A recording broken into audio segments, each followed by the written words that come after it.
Hello friends, welcome back to my channel. చివరి నిమిషంలో భరత్ తన కన్న కొడుకే అని గుండె పగిలే నిజం తెలుసుకొని చక్రధర్ని గుడికి తీసుకెళ్ళిన రాజేశ్వరి. షాక్లో పల్లవి. అసలు ఇదంతా ఎలా జరగబోతుంది? భరత్ రాజేశ్వరి కొడుకేంటి తెలుసుకోవాలి అంటే ఈ వీడియోని చివరి వరకు చూడండి. ఇక ఎపిసోడ్లోకి వెళ్ళినట్లయితే చక్రధర్ గుడికి వస్తానని అవనికి మాటిచ్చాడన్న విషయం తెలుసుకున్న పల్లవి కోపంతో రగిలిపోతుంది. లేదు, అలా జరగడానికి వీల్లేదు. ఎట్టి పరిస్థితుల్లో రేపు డాడ్ ఆ మీనాక్షితో కలిసి కళ్యాణం జరిపించడానికి వీల్లేదు అని ఇక పల్లవి అనుకొని వెంటనే రాజేశ్వరికి ఫోన్ చేస్తుంది. ఇక రాజేశ్వరి, చెప్పు పల్లవి అని అనగానే, మామ్ ఏం జరుగుతుంది మామ్ అని అంటూ ఉంటే, ఏమైంది ఇప్పుడు అని రాజేశ్వరి అంటుంది. ఏమైందని అంత కూల్గా ఎలా అడుగుతున్నావు మామ్? అవని ఈరోజు మన ఇంటికి వచ్చిందా అని అనగానే, వచ్చింది అని రాజేశ్వరి అంటుంది. ఏమన్నది అని అంటూ ఉంటే, వాళ్ళమ్మంట ఏదో మొక్కుకుందంట, దానికోసం మీ నాన్నని రేపు గుడికి పంపించమని వాళ్ళిద్దరూ కలిసి సీతారాముల కళ్యాణానికి తాలిబొట్టు ఇవ్వాలని ఆ అవని నన్ను అడిగింది అని అనగానే, మరి దానికి నువ్వేం చెప్పావు అని అడుగుతుంది. ఏం చెప్తాను, ఆయన ఎక్కడికి రాడని తెగేసి చెప్పి పంపించేశాను. ఇంకొకసారి ఇలాంటి పిచ్చి పిచ్చి ప్రయత్నాలు చేయకుండా దానికి బుద్ధి బుద్ధి చెప్పి పంపించాను అని అనగానే, మామ్ నువ్వు ఎంత పిచ్చిదానివేంటి అని అంటూ ఉంటే, ఏమైంది ఇప్పుడు అని అంటుంది. నువ్వు డాడ్ రాడని చెప్పి పంపించావు, కానీ డాడ్ మాత్రం రేపు గుడికి వెళ్ళి ఆ మీనాక్షి పక్కన భర్త స్థానంలో కూర్చొని కళ్యాణం జరిపిస్తానని ఆవనికి మాటిచ్చాడు అని అనగానే రాజేశ్వరి షాక్ అయిపోతుంది. ఏంటి పల్లవి నువ్వు చెప్పేది అని అంటూ ఉంటే, అవును మామ్, ఇందాకే ఆ ఆవని మా అత్తయ్యతో మాట్లాడుతుంటే విన్నాను అని అనగానే రాజేశ్వరి షాక్ అయిపోతుంది. ఎంత ధైర్యం ఈయనకి, నేను రాడని చెప్పినా కూడా ఈయన ఎలా ఆవనికి మాటిచ్చాడు అని అంటూ ఉంటే, అదంతా ఆ ఆవని నాన్నని ఆడిస్తుంది మామ్. డాడ్ని తన చెప్పు చేతుల్లో పెట్టుకొని తన మాయ మాటలతో మంచిగా మాట్లాడి డాడ్ని నీకు నాకు శాశ్వతంగా దూరం చేయాలని ఆవని మీనాక్షి ఈ నాటకాలన్నీ ఆడుతున్నారు అని అంటూ ఉంటే, ఇక రాజేశ్వరి కోపంగా వింటూ ఉంటుంది. ఇక పల్లవి, చూడు మామ్, నువ్వేం చేస్తావో నాకు తెలీదు. రేపు డాడ్ ఎట్టి పరిస్థితుల్లో గుడికి వెళ్ళకూడదు. ఆ మీనాక్షి పక్కన భర్త స్థానంలో కూర్చొని కళ్యాణం జరిపించకూడదు. అలా జరిపిస్తే ఇక మనం ఓడిపోయినట్టే అని అనగానే, ఇక రాజేశ్వరి, చూడు పల్లవి, నా ప్రాణం పోయినా సరే రేపాయనని నేను ఇంట్లో నుండి బయటికి రానివ్వను.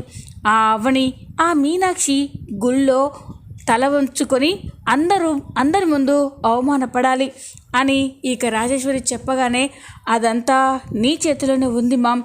డాడ్ని ఇల్లు కదలకుండా నువ్వు చూసుకో అని అంటూ ఉంటే, సరే పల్లవి, నేను చూసుకుంటాను అని రాజేశ్వరి ఫోన్ కట్ చేస్తుంది. ఇక పల్లవి అయితే కోపంగా ఆలోచిస్తూ ఉంటుంది. అవని, మా డాడ్ని నీ వైపుకు తిప్పుకొని నా స్థానాన్ని నువ్వు తీసుకోవాలని చూస్తున్నావు కదూ, అలా ఎప్పటికీ జరగనివ్వను. మా డాడ్కి భార్య అంటే మా మామ మాత్రమే, ఆయన బిడ్డలు అంటే నేను మాత్రమే అని ఇక పల్లవి అయితే కోపంగా ఆలోచిస్తూ ఉంటుంది. ఇంతలోనే ఉదయం అవుతుంది. ఉదయం కాగానే సీతారాముల కళ్యాణం జరిపించడానికి గుడికి వెళ్ళడానికి ఇక్కడ మీనాక్షి, భరత్, ప్రణతీలు, ఇటు పక్క అవని ఇంట్లో వాళ్ళంతా కూడా రెడీ అవుతూ ఉంటారు. ఇక అవని మాత్రం ఆలోచిస్తూ ఉంటుంది. ఇంతలోనే అక్షయ్ అక్కడికి వచ్చి, ఏంటవని, గుడికి వెళ్ళాలని ఇంతసేపు నువ్వే ఎంతో తొందర పెట్టావు, మరి ఏదో ఆలోచిస్తున్నావేంటి అని అనగానే, నాకెందుకో భయంగా ఉందండి అని అంటుంది. దేనికవని అని అడగగానే, నాన్న వస్తానని చెప్పారు, కానీ పిన్ని నాన్న రాడని తెగేసి చెప్పింది. కానీ పిన్ని మాట కాదని నాన్న ఎలా గుడికి వస్తాడు? నాకు టెన్షన్గా ఉందండి. ఒకవేళ సమయానికి నాన్న గుడికి రాకపోతే గుళ్ళో అందరి ముందు అమ్మ నేను తల వంచుకోవాల్సి వస్తుంది. అని అనగానే ఇక అక్షయ్, అవని నువ్వే చెప్పావు కదా మామయ్య గారు సమయానికి గుడికి వచ్చి అత్తయ్య పక్కన కూర్చొని కళ్యాణం జరిపిస్తానని మాటిచ్చాడని ఇంకా ఎందుకు సందేహపడుతున్నావు అని అంటూ ఉంటే, చెప్పాడండి కానీ నాకెందుకో భయంగా ఉంది అని అంటూ ఉంటే, అయితే ఒకసారి మీ నాన్నకి ఫోన్ చేసి మాట్లాడవని అక్కడ బయలుదేరాడేమో అని అనగానే ఇక అవని అలాగేనండి అని చక్రధర్కి ఫోన్ చేస్తుంది. ఇక చక్రధర్ అయితే గుడికి వెళ్ళడానికి టైం అవుతుంది అని రెడీ అవుతూ ఉంటాడు. ఇంతలోనే అవని ఫోన్ నుండి ఫోన్ రాగానే చక్రధర్ ఫోన్ లిఫ్ట్ చేసి, చెప్పమ్మా అవని అని అంటాడు. నాన్న రెడీ అయ్యారా, మీరు గుడికి వస్తున్నారు కదా అని అంటూ ఉంటే, ఏంటమ్మా నిన్ననే నీకు మాట ఇచ్చాను కదా నేను ఎలాగైనా గుడికి వచ్చి మీనాక్షితో కలిసి కళ్యాణం జరిపించి మీ అమ్మ మొక్కుని తీరుస్తానని మాటిచ్చాను కదా, రాకుండా ఎలా ఉంటానమ్మా అని అనగానే మీనాక్షి చాలా సంతోషపడుతుంది. చాలా నాన్న మీరు వస్తున్నారో రావట్లేడో అని ఫోన్ చేశాను, ఇక నాకు ఆ టెన్షన్ అంతా పోయింది. మేమిప్పుడే గుడికి బయలుదేరుతున్నాం నాన్న, నువ్వు కూడా ముహూర్తం సమయానికి గుడికి వచ్చేసాయి అని అనగానే, అలాగేనమ్మా ఇంకో ½ అవర్లో నేను బయలుదేరుతాను అని చక్రధర్ అంటాడు. ఈ కవని ఫోన్ కట్ చేసిన తర్వాత చాలా సంతోషపడుతూ ఉంటుంది. అప్పుడే అక్షయ్ అవని దగ్గరికి వచ్చి, ఏంటి మేడం గారి మొహం ఇంతసేపు బోసిపోయింది, ఇప్పుడు మతాబ్లా వెలిగిపోతుంది, ఏంటి మీ నాన్న గుడికి వస్తున్నాడు కదా అని అంటూ ఉంటే, ఈ కావని అవునండి నాకు ఇంతసేపు చాలా టెన్షన్గా ఉండేది, ఇప్పుడు నాన్నకి ఫోన్ చేశాక చాలా ఫ్రీ అయ్యాను, నాన్న గుడికి రావడానికే రెడీ అవుతున్నారంట, ఇంకో ½ అవర్లో బయలుదేరుతారని చెప్పారు అని అనగానే ఇక అక్షయ్ అయితే, చెప్పాను కదా మామయ్యలో మార్పు వచ్చింది, ఖచ్చితంగా గుడికి వస్తాడు అని అక్షయ్ అవని మాట్లాడుకుంటూ ఉంటే, ఈ మాటలన్నీ పల్లవి చాటుగా విని కోపంతో రగిలిపోతూ ఉంటుంది. అంటే డాడ్ అక్కడ గుడికి రావడానికి రెడీ అవుతున్నాడనమాట. మరి మామ్ నేను చెప్పిన ప్లాన్ని ఎంతవరకు చేసింది అని పల్లవి పక్కకు వెళ్ళి రాజేశ్వరికి ఫోన్ చేస్తుంది. పల్లవి నుండి ఫోన్ రాగానే రాజేశ్వరి ఫోన్ లిఫ్ట్ చేసి, చెప్పు పల్లవి అని అంటుంది. మామ్ డాడ్ ఏం చేస్తున్నారు అని అంటూ ఉంటే, గుడికి వెళ్ళడానికి రెడీ అవుతున్నాడు పల్లవి, నేను ఎంత చెప్పినా మీ నాన్న వినడం లేదు, నేను మీ నాన్నని ఎలా ఆపాలి అని అంటూ ఉంటే, లేదు మామ్ ఎట్టి పరిస్థితుల్లో డాడ్ గుడికి రాకూడదు, నువ్వే రాకుండా చేయాలి అని అంటూ ఉంటే, ఎలా చేయమంటావే, ఆయన నాతో గొడవ పెట్టుకొనైనా గుడికి రావాలని నిర్ణయించుకున్నాడు, నా వల్ల కాదు పల్లవి అని అంటూ ఉంటే, లేదు మామ్ డాడ్ ఎలాగైనా గుడికి రాకూడదు, నేను చెప్పినట్టు చెయ్యి అని పల్లవి రాజేశ్వరికి ఒక ప్లాన్ చెప్తూ ఉంటుంది. మామ్ ఎలాగైనా డాడ్ దగ్గర ఉన్న మొబైల్ తీసుకొని డాడ్ని రూమ్లో నుండి బయటికి రాకుండా డోర్ వేసి లాక్ చెయ్యి అని అనగానే ఇక రాజేశ్వరి, ఏంటి పల్లవి నువ్వు చెప్పేది అని అంటూ ఉంటే, అవును మామ్ మన పరువు పోకూడదు అంటే ఇదే సరైన మార్గం, ఎలాగో కళ్యాణం అయిపోయిన తర్వాత మళ్ళీ ఆ మనిషిని బయటికి పంపించవచ్చు, నేను చెప్పినట్టు డాడ్ ఫోన్ తీసుకొని డోర్ లాక్ చేయి అని చెప్పగానే ఇక రాజేశ్వరి అలాగే పల్లవి అని చెప్పి ఫోన్ కట్ చేస్తుంది. ఇక రాజేశ్వరి దొంగతనంగా వెనకాల నుండి చక్రధర్ రూమ్లోకి వెళ్తుంది. అలా వెళ్ళేసరికి బెడ్ పైన అవనితో మాట్లాడి చక్రధర్ తన ఫోన్ని అక్కడే పెట్టేస్తాడు.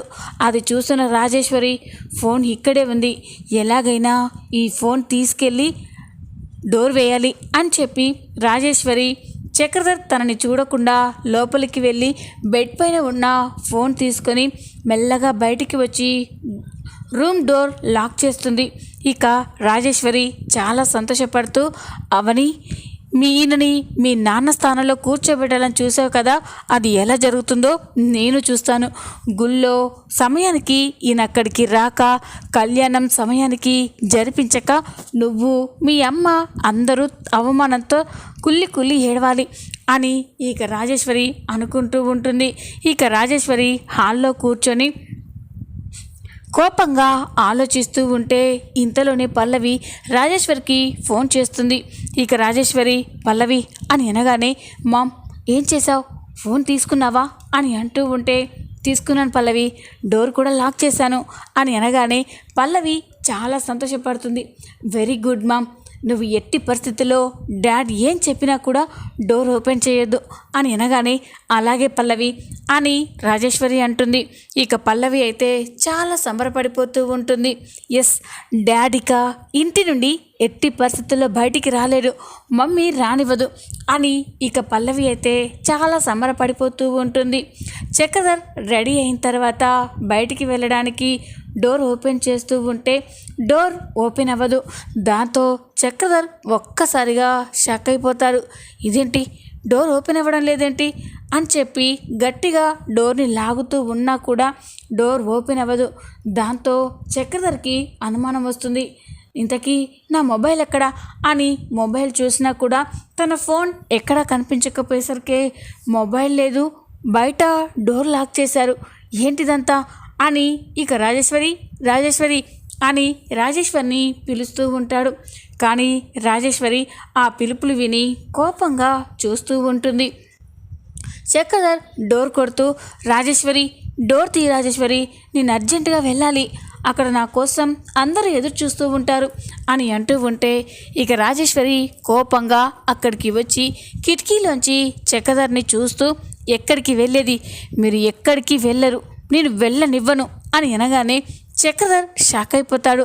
రాజేశ్వరి ప్లీజ్ అర్థం చేసుకో రాజేశ్వరి, నేను ఇప్పుడు అక్కడికి వెళ్ళకపోతే సమయానికి ఆ సీతారాముల కళ్యాణం జరగదు, మీనాక్షి మొక్కుకున్నట్టు తన మొక్కు తీరదు, దయచేసి డోర్ తీ రాజేశ్వరి, మనకు ఏమైనా గొడవలుంటే తర్వాత చూసుకుందాం, ఈరోజు ఒక్కరోజు నన్ను మీనాక్షి భర్తగా తన పక్కన కూర్చొని పూజ చేయనివ్వు అని అంటూ ఉంటే ఇక రాజేశ్వరి ఆపండి, నా ప్రాణం పోయినా నేను అలా చేయలేను, ఎట్టి పరిస్థితుల్లో మీరు బయటికి వెళ్ళడానికి వీల్లేదు, గదిలోనే ఉండండి అని అనగానే చక్రధర్ షాక్ అయిపోయి చూస్తూ ఉంటాడు.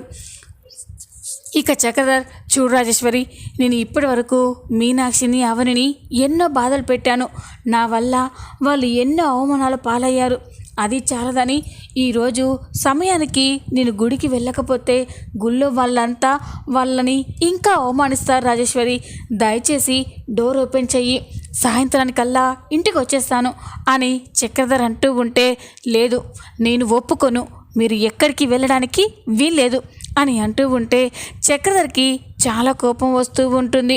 ఇక అక్కడే కుర్చీ వేసుకొని కూర్చుంటుంది. మరో పక్క గుళ్ళో సీతారాముల కళ్యాణానికి అన్ని ఏర్పాట్లు చేస్తూ ఉంటారు. ముహూర్తానికి కూడా టైం దగ్గర పడుతూ ఉంటుంది. అప్పుడే మీనాక్షి చక్రధర్ కోసం అటు ఇటు చూస్తూ ఉంటుంది. కానీ చక్రధర్ రాకపోయేసరికి మీనాక్షి కంగారు పడుతూ ఉంటే అప్పుడే అవని, ఏంటమ్మా ఏం ఆలోచిస్తున్నావు అని అంటూ ఉంటే, అమ్మ అవని, ముహూర్తానికి టైం అవుతుంది, మీ నాన్న ఇంకా రాలేరేంటమ్మా అని అంటూ ఉంటే, అమ్మ నాన్న వస్తున్నానని చెప్పారమ్మా, దారిలో ఉన్నారేమో, ఉండు నేను ఫోన్ చేస్తాను అని పక్కకు వెళ్ళి అవని చక్రధర్కి కాల్ చేస్తూ ఉంటుంది. ఇక అవని కాల్ చేయడం చూసి రాజేశ్వరి అయితే కోపంగా చూస్తూ ఉంటుంది. ఫోన్ లిఫ్ట్ చేయకపోయేసరికి అవని, ఇదేంటి లిఫ్ట్ చేయడం లేదు అని మళ్ళీ ట్రై చేస్తుంది. ఇక రాజేశ్వరి ఫోన్ లిఫ్ట్ చేయగానే అవని, నాన్న బయలుదేరారా, ఎక్కడి వరకు వచ్చారు, ఇక్కడ ముహూర్తానికి టైం అవుతుంది అని అనగానే, మీ నాన్న ఎక్కడికి రాలేడు, రానివ్వను అని రాజేశ్వరి అంటుంది. ఆ మాటలన్నీ కూడా చక్రధర్ వింటూనే కోపంగా చూస్తూ ఉంటారు. ఇక రాజేశ్వరి మాటలు విని అవని ఒక్కసారిగా షాక్ అయిపోతుంది. పిన్ని, ఏంటి పిన్ని మీరు చెప్పేది, నాన్న వస్తున్నానని నాతో చెప్పారు కదా, బయలుదేరుతున్నానన్నారు కదా అని అంటూ ఉంటే, మీ నాన్న గుడికి రావడానికి ముస్తాబయ్యి బయలుదేరబోయాడు, నేనే మీ నాన్నని గదిలో పెట్టి డోర్ లాక్ చేసి ఫోన్ లాక్కున్నాను, ఇక ఎట్టి పరిస్థితుల్లో ఇల్లు కదలనివ్వను అని అనగానే ఇక అవని ఒక్కసారిగా షాక్ అయిపోతుంది. ఇక రాజేశ్వర్తో, పిన్ని ప్లీజ్ పిన్ని, మీకు దండం పెడతాను. ఇక్కడ అమ్మ నాన్న కలిసి సీతారాముల కళ్యాణం జరిపిస్తారని అన్ని ఏర్పాట్లు చేశాము. ఇప్పుడు నాన్న రాకపోతే ఇక్కడ పరిస్థితి బాగుండదు పిన్ని. దయచేసి నాన్నని ఈ ఒక్క పూటకి గుడికి తోలండి అని అంటూ ఉంటే, లేదు, నువ్వు మీ అమ్మ నాటకాలు ఆడుతున్నారని నాకు తెలియదు అనుకుంటున్నావా? ఈ పూజలు, ఈ వ్రతాలు అని చెప్పి ఆయనని పూర్తిగా నాకు, నా కూతురికి దూరం చేసి శాశ్వతంగా మీతో ఉండిపోయేలా చేయాలని చూస్తున్నారని నాకు తెలిసింది. అలా ఎప్పటికీ జరగనివ్వను. నేను ఆయనని ఇంట్లో నుండి బయటికి రానివ్వను అని అంటూ ఉంటే అవని షాక్ అయిపోతుంది. ఇక అవని బ్రతిమలాడుతూ ఉంటే రాజేశ్వరి ఫోన్ కట్ చేస్తుంది. ఇదంతా కూడా చక్రధర్ చూసి చాలా కోపంగా చూస్తూ ఉంటాడు. రాజేశ్వరి, తప్పు చేస్తున్నావు రాజేశ్వరి, చాలా పెద్ద తప్పు చేస్తున్నావు. అక్కడ నా కోసం మీనాక్షి, అవని, అక్కడున్న వాళ్ళంతా ఎదురు చూస్తూ ఉంటారు. ఆ సీతారాముల కళ్యాణం నీ వల్ల ఆగిపోతే మంచిది కాదు రాజేశ్వరి, మనకి అరిష్టం చుట్టుకుంటుంది అని అంటూ ఉంటే, ఇంతకంటే నాకు జీవితానికి ఇంకో పెద్ద అరిష్టం ఏముంటుంది? ఏ ఆడది కూడా ఏ పోరునైనా భరిస్తుంది, కానీ సవతి పోరుని అస్సలు భరించదు, సహించదు. అలాంటి పోరుని మీరు నాకు తీసుకొచ్చారు. ఇంకా నా జీవితానికి ఏం అన్యాయం జరగాలి అని రాజేశ్వరి అంటూ ఉంటే, ఇక చక్రధర్, అయ్యో రాజేశ్వరి, నీకు ఎలా చెప్పాలి? అక్కడ మీనాక్షి మొక్కుకుంది కూడా భరత్ గురించి. ఇప్పుడు ఆ మొక్కు ఇక్కడ దాకా వచ్చి మొక్కు చెల్లించకుండా ఉంటే భరత్కి ఏదైనా ప్రమాదం జరగవచ్చు, ఏదైనా అపశకనం జరగవచ్చు. దయచేసి డోర్ తీ మీ రాజేశ్వరి అని అంటూ ఉంటే, చూడండి, ఆ భరత్ ఎవరు నాకేంటి? నీకు ఆ మీనాక్షికి పుట్టిన ఆ భరత్ కోసం నేనెందుకు ఆలోచించాలి? నాకు ఎవరేమైపోయినా పర్వాలేదు. నాకు నేను, నా కూతురు బాగుంటే చాలు అని అంటూ ఉంటే చక్రధర్కి చాలా కోపం వస్తుంది. రాజేశ్వరి, భరత్ గురించి నీకు నిజం తెలిస్తే నువ్వు ఇలా మాట్లాడవు అని అంటూ ఉంటే, నాకు వాడెవడి గురించో నిజం తెలియాల్సిన అవసరం ఏముందండి? వాడు ఆ మీనాక్షి కొడుకు. వాడికి నాకు ఏంటి సంబంధం? వాడికి ఏమైతే నాకేంటి అని అంటూ ఉంటే, ఇక చక్రధర్, రాజేశ్వరి, భరత్ ఎవరో కాదు, భరత్ నీ కన్న కొడుకు అని అంటాడు. అది విని రాజేశ్వరి ఒక్కసారిగా షాక్ అయిపోతుంది. ఏంటి, ఏమన్నారు? ఆ భరత్ నా కన్న కొడుకేంటి? నా కన్న కూతురు పల్లవి ఏంటి? ఇది ఇంకో కొత్త నాటకమా అని అంటూ ఉంటే, అయ్యో రాజేశ్వరి, నీకెలా చెప్పాలి? నేను చెప్పేది నిజం. భరత్ నీకు నాకు పుట్టిన కొడుకు, నీ రక్తం పంచుకొని పుట్టిన కొడుకు రాజేశ్వరి అని అనగానే రాజేశ్వరి షాక్ అయిపోతుంది. లేదు, నేను నమ్మను. నా కన్న కూతురు పల్లవి, మీరు నాటకాలు ఆడుతున్నారు అని అంటూ ఉంటే, ఇక చక్రధర్, లేదు రాజేశ్వరి, నేను చెప్పేది విను. 30 సంవత్సరాలుగా నాలో దాచుకున్న ఈ నిజాన్ని ఈ పరిస్థితుల్లో బయట పెట్టాల్సి వస్తుందని అస్సలు అనుకోలేదు అని అనగానే రాజేశ్వరి, ఏంటా నిజం అని అంటుంది. ఇక చక్రధర్ అయితే తన మనసులో ఉన్న రహస్యాన్ని రాజేశ్వరికి చెప్తూ ఉంటాడు. చూడు రాజేశ్వరి, మనకి చాలా కాలం తర్వాత నువ్వు గర్భవతివయ్యావు. నీకు పురిటి నొప్పులు మొదలయ్యాక ఆ రోజు నువ్వు భరత్కి జన్మనిచ్చావు. భరత్ పుట్టగానే డాక్టర్లు చెప్పేశారు, ఆ బిడ్డ ఎక్కువ రోజులు బ్రతకదు అని. ఎట్టి పరిస్థితుల్లోనైనా ఆ బిడ్డ చనిపోతుంది అని చెప్పారు. మళ్ళీ నువ్వు తల్లయ్యే అవకాశం లేదని కూడా చెప్పారు. అది విన్న నేను ఏం చెయ్యాలో నాకు అర్థం కాలేదు. నువ్వు పిల్లల కోసం ఎంతో బాధలు పడ్డావు, ఎన్నో కష్టాలు పడ్డావు. అలాంటి నీకు బిడ్డ పుట్టి ఆ బిడ్డ కొన్నాళ్ళకే చనిపోతుందని తెలిస్తే నువ్వు తట్టుకోలేవని, అంతేకాకుండా మళ్ళీ తల్లివి కాలేవని తెలిస్తే నువ్వు ప్రాణాలతో ఉండలేవని నేను నీ గురించి ఆలోచించాను. అదే సమయంలో మీనాక్షి కూడా ప్రసవం జరిగిందని తెలిసింది. నేను వెంటనే ఎలాగైనా నిన్ను దక్కించుకోవాలని, నిన్ను సంతోషంగా ఉంచాలి అని మీనాక్షికి పుట్టిన పల్లవిని తీసుకొచ్చి నీకు దగ్గర చేశాను. మనకి పుట్టిన భరత్ని మీనాక్షికి దగ్గర చేశాను అని అనగానే రాజేశ్వరి షాక్ అయిపోయి చూస్తూ ఉంటుంది. భరత్ చనిపోతాడని నేను కూడా అనుకున్నాను, కానీ ఆ దేవుడి దయ వల్ల భరత్ ప్రాణాలతో బయటపడ్డాడు. అప్పుడే మీనాక్షి భరత్ గురించి మొక్కుకుంది. ఆ దేవుడి దయ వల్ల మన కొడుకు మనకి దక్కారు రాజేశ్వరి. ఇప్పుడు ఇంత దూరం వచ్చాక ఈ మొక్కు తీర్చకపోతే మన కొడుక్కి ఏదైనా ప్రమాదం జరగచ్చు అని అంటూ ఉంటే రాజేశ్వరి షాక్ అయిపోతుంది. లేదు, నేను నమ్మను, మీరు నన్ను పిచ్చిదాన్ని చేస్తున్నారు, నా కన్న కూతురు పల్లవి కదా అని అంటూ ఉంటే, చూడు రాజేశ్వరి, నా ముగ్గురు బిడ్డల మీద ప్రమాణం చేసి చెప్తున్నాను, భరత్ నీ కన్న కొడుకు, పల్లవి మీనాక్షి కన్న కూతురు. నువ్వు నమ్మినా నమ్మకపోయినా ఇదే నిజం అని అనగానే ఇక రాజేశ్వరి షాక్ అయిపోతుంది. నువ్వు ఆలస్యం చేస్తే అక్కడ సీతారాముల కళ్యాణం ఆగిపోతుంది, మన కొడుక్కి అపశకునం జరుగుతుంది, నువ్వే ఆలోచించుకో అని అనగానే రాజేశ్వరి ఒక్కసారిగా షాక్ అయిపోతుంది. లేదు లేదు, నా బిడ్డకి ఏమీ జరగడానికి వీల్లేదు, పదండి ఇప్పుడే గుడికి వెళ్దాం అని రాజేశ్వరి చక్రధర్ని గదిలో నుండి బయటికి తీసుకొచ్చి, పదండి అక్కడ ముహూర్తానికి టైం అవుతుంది అని చెప్పి ఇక చక్రధర్ని నేరుగా గుడికి తీసుకెళ్తూ ఉంటుంది. మరో పక్క పంతులు గారు చాలా హడావిడి చేస్తూ ఉంటారు. ఏంటమ్మా, కళ్యాణం జరిపించే దంపతులు ఎక్కడంటే ఎవరు మాట్లాడరేంటి అని అంటూ ఉంటే ఈ కవని మాత్రం చాలా బాధపడుతూ ఉంటుంది. మీనాక్షి కంగారు పడుతూ, ఏంటమ్మా ఏం జరిగింది, మీ నాన్న ఇంకా రాకపోవడం ఏంటి, పంతులు గారు ఇక్కడ చాలా హడావిడి చేస్తున్నారు అని అంటూ ఉంటే ఈ కవని ఎలా చెప్పాలమ్మా, నీకు ఎలా చెప్పాలి, నాన్న రాలేడు అని అవని మనసులో బాధపడుతూ ఉంటుంది. ఇక పల్లవి అయితే, నువ్వు ఎంతసేపు ఎదురు చూసినా మా డాడ్ ఇక్కడికి రావడం కుదరదు అని ఇక పల్లవి మనసులో అనుకుంటూ నవ్వుకుంటూ ఉంటుంది. ఇక పంతులు గారు చాలా గట్టిగా, ఏంటమ్మా, సీతారాముల కళ్యాణం ముహూర్తం దాటిపోతుంది, ముహూర్తం దాటిపోయిన తర్వాత కళ్యాణం చేస్తే మనకే అరిష్టం, ఈ కళ్యాణం జరిపించిన పుణ్యం కూడా ఉండదు, ఇంతకీ దంపతులు ఎక్కడా అని అనగానే ఇక అప్పుడే రాజేశ్వరి చక్రధర్ని తీసుకొచ్చి, ఇక్కడున్నారు పంతులు గారు అని చెప్తుంది. అది విని ఇక పల్లవి అయితే ఒక్కసారిగా షాక్ అయిపోతుంది. రాజేశ్వరే చక్రధర్ని నేరుగా గుడికి తీసుకురావడం చూసి అవని, మీనాక్షి, పల్లవి అక్కడున్న వాళ్ళంతా కూడా స్టన్ అయిపోయి బిత్తరపోయి చూస్తూ ఉంటారు.